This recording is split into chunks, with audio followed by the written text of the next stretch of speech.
Se poate să fi găsit cea mai tare ofertă de pui Shanghai Pui Crispy din București. Am căutat să încerc și un meniul zilei din oraș și am mers la locația FFP Delivery, că era aproape de gară, pe calea Plevnei 230. Ei oferă doar la pachet sau fac comenzi în apropiere, așa că mi-am luat meniul și am mers în Cismigiu și mi-am luat un meniul zilei de vineri cu pui Shanghai, care are porție de cartofi, sos și murături la 25 de lei. Hai să vedem cum e la gust porția asta babană.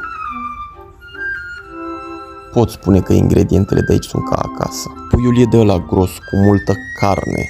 Crusta e puțin crocantă și necondimentat și mi-ar fi plăcut să fie puțin mai suculent, să fie din pulpă, dar când îi dai cu sos se rezolvă tot.